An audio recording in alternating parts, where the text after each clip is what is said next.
सुरुवातीलाच एक महत्त्वाची बातमी दिल्लीतून आहे। पहलगाम दहशतवादी हल्ल्यानंतर पंतप्रधान नरेंद्र मोदींनी तिन्ही सैन्य दलाच्या प्रमुखांची बैठक घेतलेली आहे। या बैठकीतून काही महत्त्वाचे मुद्दे समोर आलेत, ते म्हणजे भारतीय लष्कराला कारवाईचा पूर्ण अधिकार असल्याचं मोदींनी या बैठकीत भूमिका घेतलेली आहे। तसंच कारवाई कधी करावी हे लष्करानं ठरवावं, सैन्यावर माझा पूर्ण विश्वास असल्याचं पंतप्रधान मोदी म्हणालेले आहेत। एक प्रकारे हा थेट आदेश आहे का, अशा स्वरूपाची चर्चा त्यामुळे सुरू झाली आहे। रामराजे शिंदे आपले प्रतिनिधी आपल्याला या संदर्भात अधिक माहिती देतात। राम, ज्या पद्धतीने पंतप्रधानांनी थेट भूमिका घेतलेली आहे की सैन्यावर माझा पूर्ण विश्वास आहे, सैन्याने आता ठरवावं की कारवाई कधी सुरू करावी, जशास तसं उत्तर द्यावं, अशा स्वरूपाची ही भूमिका आहे।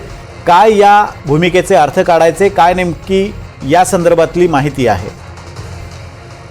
विनोद, आणि म्हणूनच ही बैठक अतिशय महत्वाची होती, कारण आता सैन्याला तिन्ही दलाच्या प्रमुखांना पूर्ण अधिकार जे आहेत ते दिलेले आहेत आणि तुम्ही आता ठरवायची काय निर्णय घ्यायचा आहे। याचाच अर्थ की सीमेच्या पलीकडे आणि सीमेच्या आतमध्ये दहशतवादाचा कसा बिमोड करायचा या संदर्भामध्ये रणनीती जी आहे ती तुम्ही ठरवा आणि तुम्ही जी ऍक्शन घेईल तर त्याच्या पाठीशी भारत उभा असणार आहे। हे मोठं स्टेटमेंट जे आहे ते केलेलं आहे। आपण पाहिलेलं आहे की ज्या वेळेस उरी हल्ला झाला होता आणि त्यावेळेस सरकारकडून हीच प्रतिक्रिया आली होती की सैन्यावर विश्वास आहे आणि त्यांनी संपूर्ण पुढची जी रणनीती आहे भूमिका त्यांनी घ्यावी, आणि त्यानंतर बालाकोट हल्ला जो आहे तो आपण पाहिलेला आहे। त्यामुळे सैन्यांना जर फ्रीडम जर दिलं तर जशात तसं उत्तर कसं द्यायचं हे सैन्याला माहित आहे। मग ते उत्तर कोणत्या प्रकारे असू शकतं, एक तर की जिथे दहशतवादी लपलेले आहेत, जसं बालाकोटमध्ये आपण केलं होतं तशाच पद्धतीने दहशतवाद्यांचे अड्डे उद्ध्वस्त करणं, आणि त्यासाठी त्याच्यामध्ये एअरफोर्सची भूमिका जी आहे ती अतिशय महत्वाची असते।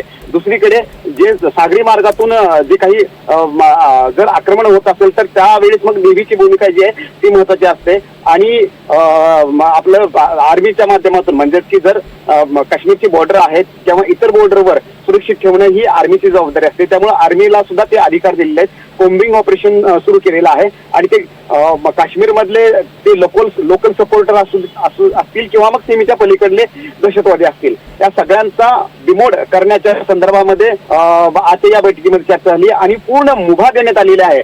याचाच अर्थ की सैन्य जे आहे, आर्मी जी आहे ती कोणतं तरी महत्वाचे पाऊल पुढे उचलण्याची शक्यता नाकारता येत नाही, आणि म्हणूनच बघावं लागणार आहे की नेमकं आता कशा पद्धतीचं पाऊल उचललं जाईल ते। अगदी राम, दिलेल्या अपडेट्स बद्दल धन्यवाद। आणि या नेमक्या घोषणा, या भूमिकेचे किंवा या आदेशाचे नेमके अर्थ काय आहेत हे जाणून घेण्यासाठी आपल्यासोबत लेफ्टनंट कर्नल निवृत्त सतीश ढगे आहेत। ढगे सर, आपलं स्वागत आहे या चर्चेमध्ये।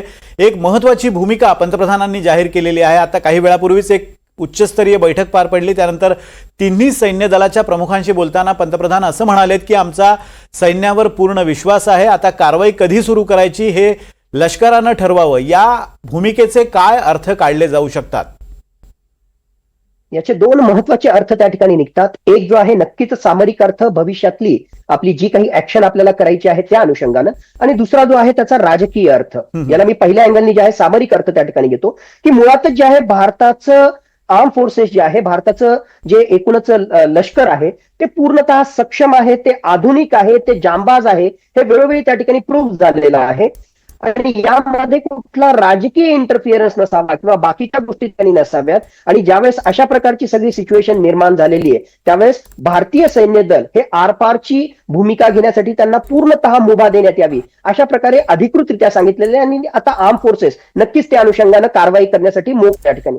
दुसऱ्या बाजूला माझ्या मते याचा राजकीय अर्थ सुद्धा त्या ठिकाणी आहे। मुळातच नरेंद्र मोदी यांची जी इमेज आहे ती इमेज 56 इंच छातीचा राजकीय नेतृत्व अशा प्रकारे आहे। मग मीडियाच्या माध्यमातून जर अशा प्रकारची गोष्ट बाहेर येत असेल तर याचा सरळ सरळ अर्थ त्या ठिकाणी असा आहे की अशा प्रकारचा मेसेज भारतीय जनतेला सुद्धा द्यायचा आहे की आमचं राजकीय नेतृत्व सुद्धा जे आहे खमका आहे, जे अशा प्रकारच्या परिस्थितीचा सामना त्या ठिकाणी करू शकतं, आणि दुसऱ्या बाजूला त्यांची स्वतःची इमेज एक कणखर नेतृत्व म्हणून जे आहे तो सुद्धा राजकीय मेसेज त्या ठिकाणी देण्याचा प्रयत्न असावा। एकूणच सामरिकदृष्ट्या आता आर्म फोर्सेसला जे आहे फ्री हँड, आणि तुम्हाला आपले मिलिटरी ऑब्जेक्टिव्ह साध्य करण्यासाठी जे जे करायचं आहे त्यासाठी तुम्ही फ्री आहात अशा प्रकारचा मेसेज त्यांना देणं, सगळ्या सिक्युरिटी सिच्युएशनचा रिव्ह्यू घेतल्यानंतर आणि मिलिटरी ऑप्शनचा रिव्ह्यू घेतल्यानंतर, आणि दुसऱ्या बाजूला या सगळ्या अनुषंगानं राजकीय दृष्टिकोनातून सुद्धा जे आहे स्वतःची इमेज, त्यात काही चुकीचं नाही पण राजकीय दृष्टीने सुद्धा जे आहे आम्ही कसं खमकन नेतृत्व आहे हे जगासमोर आणि मुख्यतः भारतीय लोकांसमोर आणण्याचा हा प्रयत्न त्या ठिकाणी असू शकेल।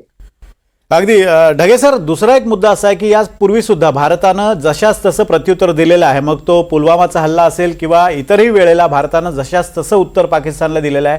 आत्ताची सिच्युएशन पाहता, आत्ताची परिस्थिती पाहता भारतीय सैन्याकडे किंवा भारताकडे असे कोणते पर्याय आहेत पाकिस्तानला प्रत्युत्तर देण्याचे? वेगवेगळ्या प्रकारचे पर्याय आहेत. फक्त सर्जिकल स्ट्राईक हा जो आहे फॅन्सी वर्ड आपण त्या ठिकाणी युज करू नये. माझ्या मते जे आहे सगळेच ऑप्शन्स आपल्याकडे आहेत. इलेक्ट्रॉनिक वॉरफेअर आहे, सायबर वॉरफेअर त्या ठिकाणी सगळ्यात महत्वाचं, ड्रोन वॉरफेअरचा त्यामध्ये महत्वाचा कॉम्पोनंट असू शकतो, नेव्हल ब्लॉकेटचा कॉम्पोनंट असू शकतो, एअर स्ट्राईक त्या ठिकाणी आहेत, लॉंग रेंज आर्टिलरी फायर त्या ठिकाणी आहेत. अल्टिमेटली याच्या माध्यमातून हाय व्हॅल्यू टार्गेट्स पाकिस्तानमध्ये जे आहेत त्यांना टिपणं, पाक व्याप्त काश्मीरमध्ये टेररिस्ट लॉन्च पॅड उद्ध्वस्त करणं आणि भविष्यामध्ये जे आहे पाकिस्तानच्या माध्यमातून भारताला जो दहशतवादाचा खतरा आहे त्याला आपल्याला न्यूट्रलाइज कसं करता येईल या अनुषंगाने हे वेगवेगळे ऑप्शन्स आहेत. आणि हे सगळं करताना आपल्याला हेही लक्षात घ्यावं लागेल की अल्टिमेटली हे सगळं करताना पाकिस्तान सुद्धा जो आहे रिस्पॉन्ड करण्याची शक्यता आहे. आणि मग त्याचा रिस्पॉन्स आल्यानंतर हे कसं एस्केलेशन होतं, हे कसं वाढत जातं, हे सगळं आपल्याला येणाऱ्या काळामध्ये पाहावं लागणार आहे. ढगे सर, अजून एक महत्वाचा मुद्दा आहे. मात्र त्यापूर्वी एक ब्रेकिंग न्यूज आलेली आहे, ती म्हणजे केंद्रीय गृहमंत्री अमित शहा हे सुद्धा पंतप्रधान नरेंद्र मोदी यांच्या भेटीला दाखल झालेले आहेत. अमित शहा हे पंतप्रधान मोदींच्या भेटीला दाखल झालेले आहेत. पुन्हा एकदा ढगे सरांकडे जाऊयात अपडेट्स घेऊन. ढगे सर, तुम्ही म्हणताय की पर्याय आपल्याकडे काय काय आहेत, पण आत्ताची परिस्थिती पाहता भारताला थेट खुलं युद्ध आपल्याला भारताला पाकिस्तान सोबत सुरू करता येईल का, किंवा तसं सुरू केलं तर त्या संदर्भात काही रिपरकशन्स आंतरराष्ट्रीय स्तरावर उमटू शकतात का? लेफ्टनंट कर्नल सतीश ढगे यांच्याशी संपर्क आपला तुटलाय. पुन्हा एकदा आपण त्यांच्याशी संपर्क प्रस्थापित करूया. मात्र आत्ताच्या घडीची एक मोठी अपडेट आहे, ती म्हणजे पंतप्रधान मोदी आणि अमित शहांमध्ये बैठक होणार आहे. आता अमित शहा हे पंतप्रधान मोदींच्या भेटीला पोहोचलेले आहेत. काही वेळापूर्वीच पंतप्रधानांनी एक महत्त्वाची बैठक घेतली आहे आणि आत्ता केंद्रीय गृहमंत्री अमित शहा हे पंतप्रधानांच्या भेटीसाठी दाखल झालेले आहेत.